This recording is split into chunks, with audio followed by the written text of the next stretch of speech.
I'm your host, Marsha Florence for Just Ask Podcast Live. Thank you, ladies and gentlemen, for tuning in. You know how we like to do it here at Just Ask. Give you some resourceful information because every day that we are out in the field looking, or if we get phone calls, there's something going on that you need to know about. So a couple of weeks ago, or probably more than that, we had the opportunity to talk to a couple of individuals about an organization that was started, We Can't Wait. Now, what We Can't Wait, what I know of them is that they are a very supportive agency or organization that supports spinal cord injury, auto accident survivors. And so we wanted to have them come back as a follow-up to find out what has been going on lately, because usually when you hear something early on, it goes away. Well, this is not going to go away, ladies and gentlemen. This is what we want to say, a recap of some resources that you may need, information that you want to find out about that $400 that everybody is getting. You know, don't look at that money like they give me $400. No, they're not giving you anything. It's a cause and effect method to this 400. And so today I wanted to go back and talk to a few of our guests about what we call a backlash of that $400 for the auto reform. So without further ado, I'd like to introduce my guest today. And there you guys are. Well, good afternoon, ladies and gentlemen. Good. So I see the Peg Campbell, founder of We Can't Wait. Thank you for joining us, Peg. Mm-hmm. Thank you. And we have Brian Woodward, auto survivor. Thank you, Brian. Appreciate you coming on board to tell your story today. Thank you for having me. All right. Okay. And we have attorney Danya Bazzi of At Law Group. Thank you, attorney Bazzi. We appreciate you being here as well, giving us some insight on the laws of as far as this is going right about now. So thank you all three for coming on today. So of course, Peg, I want to start with you because at this point we do have some questions and we want to get some recap information about We Can't Wait and where things are going at this point. Okay, well, thank you, Marsha. I started We Can't Wait. It's a Facebook advocacy group. I started it just a little over a year ago because of the auto NoFault reform law, which was passed in May of 2019. And it was a bipartisan reform effort under the guise of reducing auto insurance rates. And when Governor Whitmer signed it, she said she knew it wasn't perfect, but it could be fixed. And to date, it hasn't been fixed. And I became very concerned because I have a sister who is an auto crash survivor, much like Brian, and she's paralyzed from the chest down. And although that was a very devastating accident, she was able, through NoFault, to go back to school. She got a PhD, and she's now living by herself and teaching in a university. But with these cuts to NoFault, that's a big threat to everybody.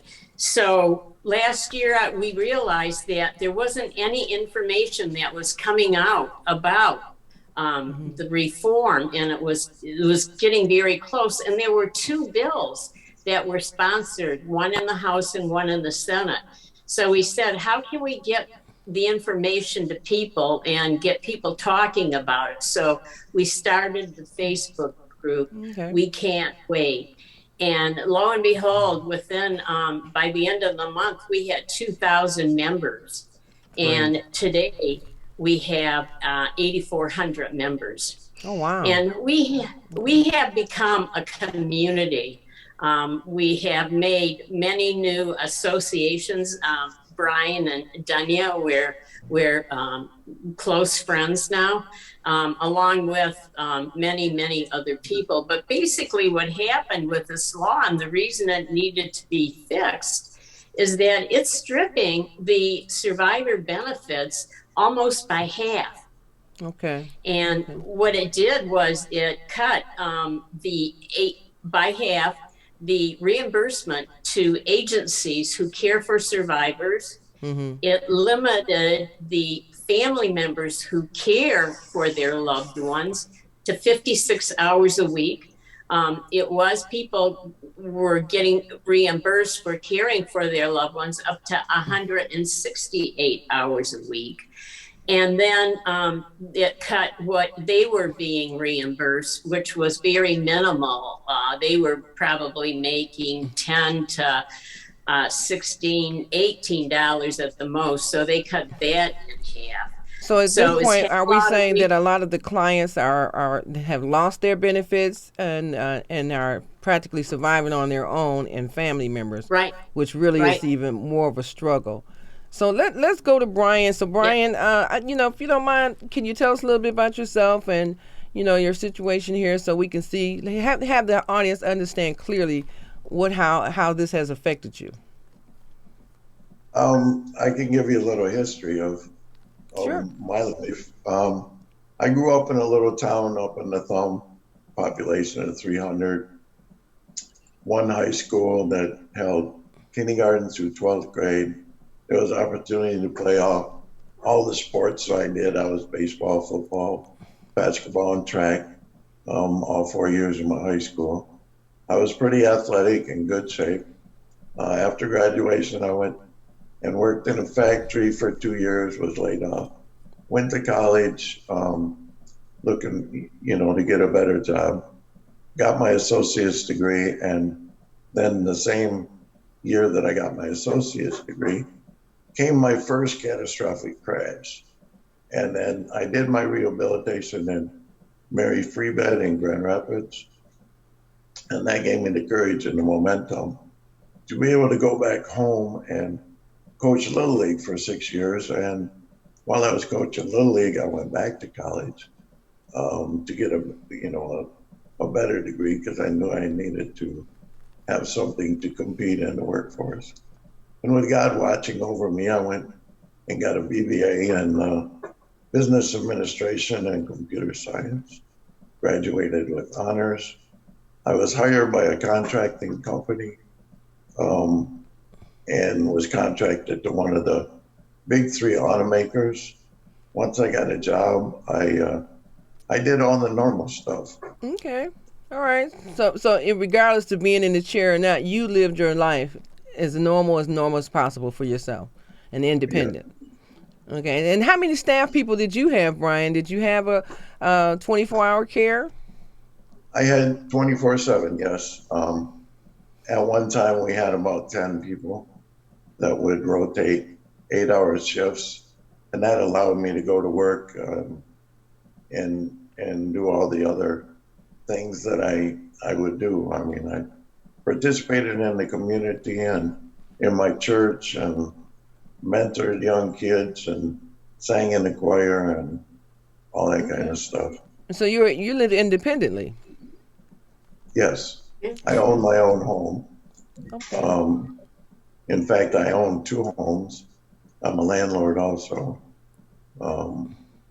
So since this change in the auto reform, though, you're not able to live in your home? That's correct. I cannot stay there because I do not have any caregivers, because their pay was cut so drastically, they had to go somewhere else to actually make a living. Okay. All right. All right. All right. Well, today we need to, like I said, bring attention to, what actually is the effect of this changeover has done to people. And so, Brian, we thank you for your story. So let me move over here to Attorney Danya Bazzi at the Law Group. So, Attorney Bazzi, thank you for joining us. And I, appreciate having your input in relations to this whole event here. So tell us a little bit about yourself and where you're at, where you fit in at with this situation. Of course. So my name is Dunya Bazzi. I'm the CEO of At Law Group. So I never wanted to do personal injury a day in my life, but when I graduated and was taking the bar exam, my brother got into a pretty bad car accident. Thankfully, he's fine now, but he couldn't walk for several months. I saw the systematic issues that were happening with regards to, once he did get a claim number, they were paying, how the hospital put us up in like a beautiful villa suite. And then when they weren't paying, how they took them out and whatnot.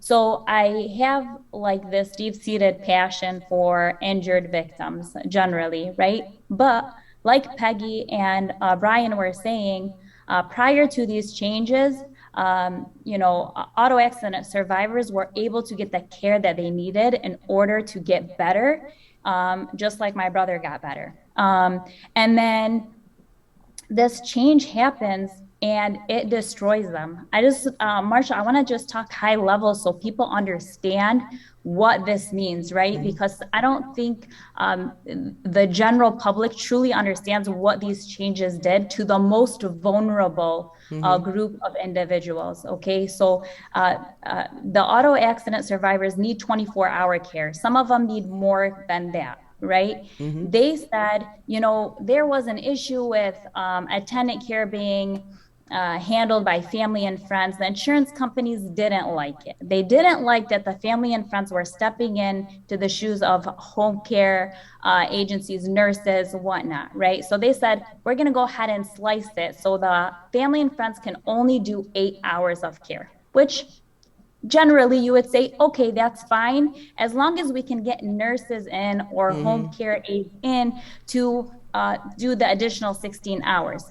Now, what they weren't telling everyone is what they already foresaw was when they were going to slice the home care agencies' rates in half, nobody was going to, like, businesses weren't going to be able to survive.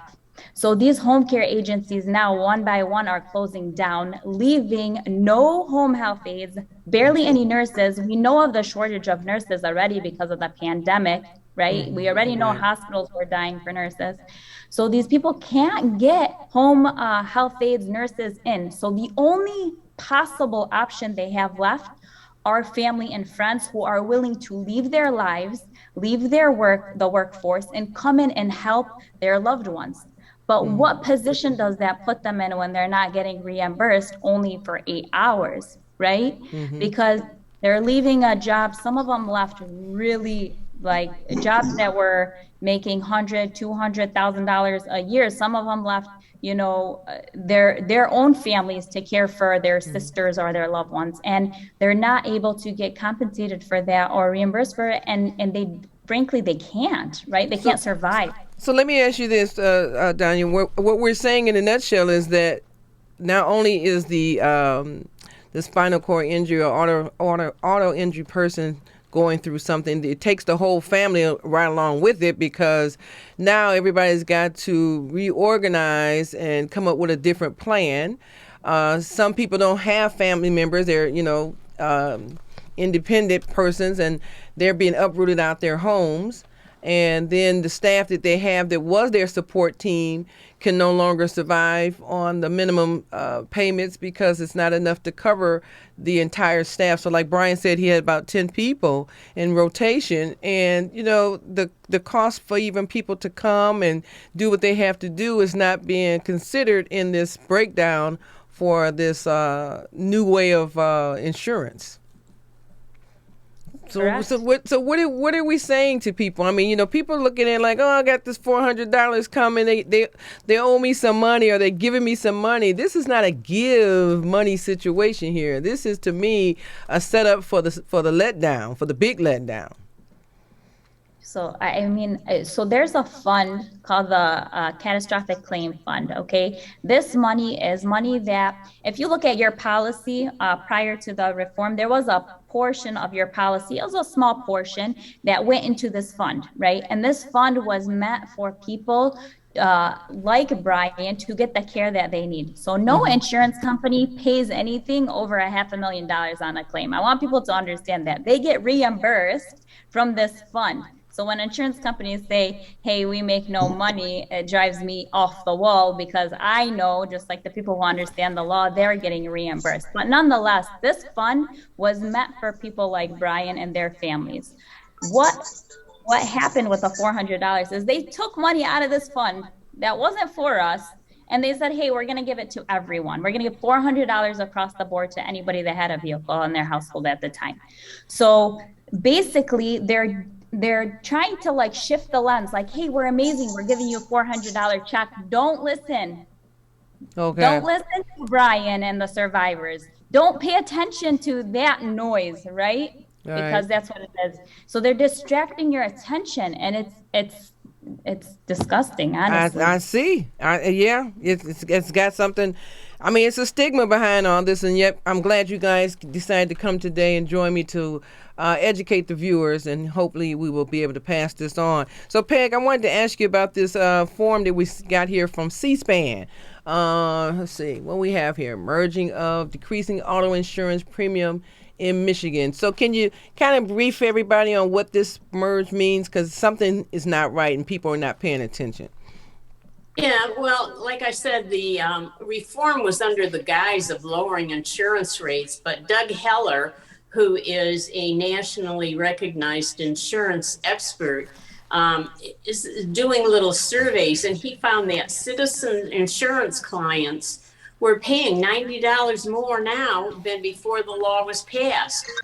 And then he took the zip code of somebody living in Troy and somebody living in Detroit and compared that and found that there was a $1,500 difference for the exact same insurance. Wow. And that's because redlining. Mm-hmm. And they were supposed to be able to control that, but it's under a different guise now, and they target you by where you live. So if you live in Detroit, with all of the stolen cars and the hit and runs, the insurance rates are really high, but they target you by where you live, mm-hmm. your age, your sex, your education, your occupation, your income, your credit score, and possibly more things. So the poor people living in Detroit really are paying much more for insurance than the people living in the suburbs. Well, to tell you the truth, I mean, people all over, whether you're in the suburbs or in the city, if they're redlining all over, because the redlining in Oakland County, you can see it if you were in, say, like you're in the Troy district over by Big Beaver. Then all of a sudden they say, well, they have more traffic here, so the price is a little higher because of the traffic. We don't know if that's the reason why redlining exists. We know that redlining is based on the fact that, like you said, more accidents in certain areas, more hit and runs, more carjacking. But if you look at the bigger picture, it's all over. And, we're just devastated that we actually have this high increase. We asked for a decrease for our policy, right, so that we can, appreciate having the insurance. But we look like we got an increase in another area along the way that changed the whole thing. Correct. So let me ask you about the steps that we received from C-SPAN. Anything in particular you want to tell our viewers about, let's say, making smart choices, recommendations for purchasing auto insurance? Well, just one more thing about that Doug Heller report, in that he found that insurance companies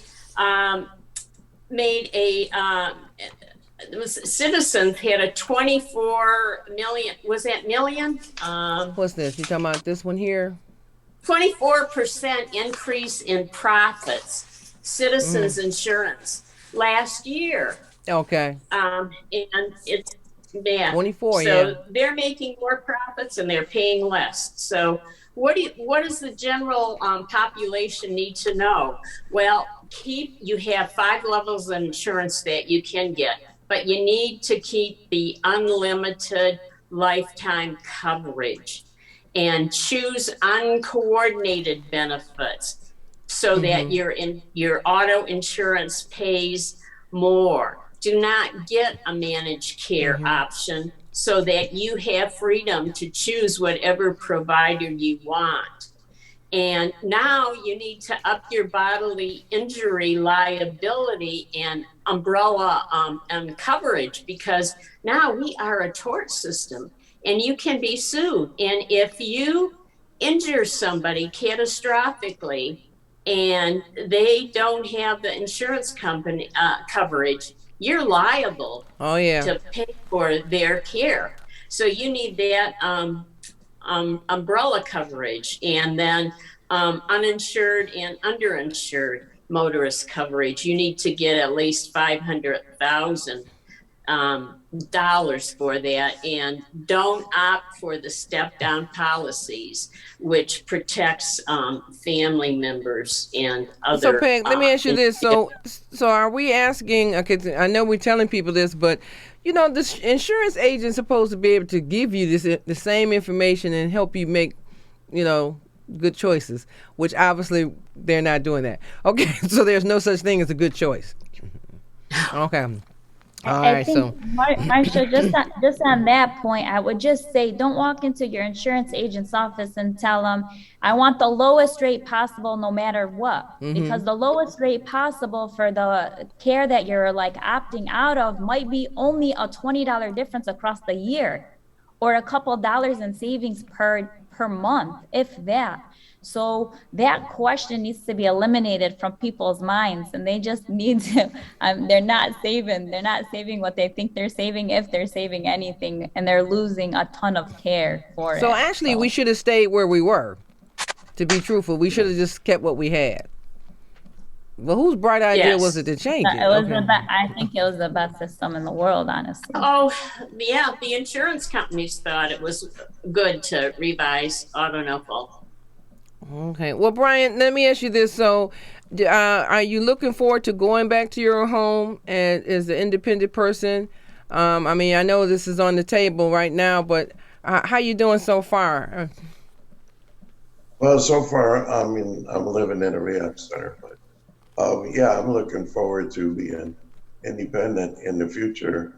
We just need to ask Jason Wentworth. He said, move on. How do we do that? They have us boxed in. We can't go anywhere. We can't do anything because this law has got us under his thumb, and he won't move anything. So we can't make it better. But I would love to be able to be independent again and be out and about and enjoying the nice weather that's coming up and stuff. Yeah. I appreciate that. Yeah, it's, I'm hoping that today's show will, bring more, attention to what's going on, and share this information amongst the viewers, because really people don't know. They just looking at it like, oh, you got your 400 yet, and they don't even know what the 400 really entails. So I was glad to be able to produce this segment today so we can get some clarification. Now I do know that we have a NoFault. What's this? I said, are you the victim of Michigan auto NoFault reform and have lost your benefits? So Peg, tell us about this flyer here. Well, it's just encouraging people to join our Facebook page. Go to the Facebook, We Can't Wait, join our page, and pick up on our resources. We are very active, like Brian said. We have to convince our Speaker of the House, Jason Wentworth, and Mike Shirkey, the head of the Senate, and the head of the insurance committees, Lana Tice in the Senate and De'Are Rendon in the House. We need to convince them that this needs to be changed. They're just stonewalling us. They don't listen. We keep going to the Capitol. We are trying to do a number of things to educate our lawmakers and the general public about what's going on.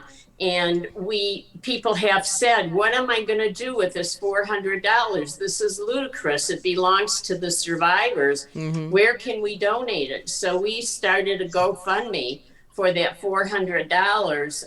And you can find that on our Facebook page. And basically what we're doing is continuing to lobby the lawmakers, to educate them, and we are now looking at the elections. Okay. This is one way to really influence things. So that flyer, we need more reinforcements to come in and help us to go to the Capitol where and you guys go to the Capitol. You guys go to the Capitol. Is it every other Tuesday?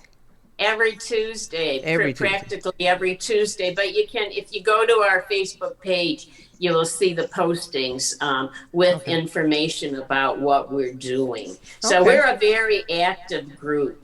Yeah, I see. And I'm honored to be a part of the information. So, Attorney Danya, before we wrap up, is there anything that the public need to know, as far as the legal side? Because I know it's something that people need to understand if they need to file or what they need to do. Yeah, so we have had success uh, getting preliminary injunctions and things like that. It is done right now on an individual basis. We are exploring other options, but for right now, it is on an individual basis. So if you are not getting the care you need, or your, insurance company is not reimbursing you properly, or they're locking you into the 56 hours, or they're asking you to sign these contracts that are, please just like make sure you seek counsel before you sign anything with the insurance company. Then we're also available. You can reach out to us as well. We can answer any questions you have, but just make sure that you seek counsel, and don't sign anything that they're sending you without having somebody read through it that understands kind of the loopholes that they're trying to work around. That's a shame. We have to screen everything we do, and somebody can sit in front of you with a smile, and it's not genuine. It's all about money. So it's sad, but it's true, and I'm glad you said that, so people won't just get taken advantage of automatically. Like, oh well, my lawyer said, or no, my insurance agent said this is what I need to do. So I'm glad you said that. Well, I got to ask you guys, will you come back again and give us some, resource information in the next couple of months, what's going on? Absolutely. Okay. We'd love to have you back. So thank you all, and just hold tight for me. Okay. Well, ladies and gentlemen, you know who I am. I'm your host, Marsha Florence Just Dance. But you got some resources today. So, utilize that information and share the wealth of services. You know somebody with a disability. You know someone who's a spinal cord injury survivor from an auto accident or something or other. Help them out by getting this information over to them. I'm your host, Marsha Florence for Just Dance. And what do I always say? If you know a person with a disability, or if you just have a general question, don't be afraid to ask. Just ask. I'm your host. See you next time.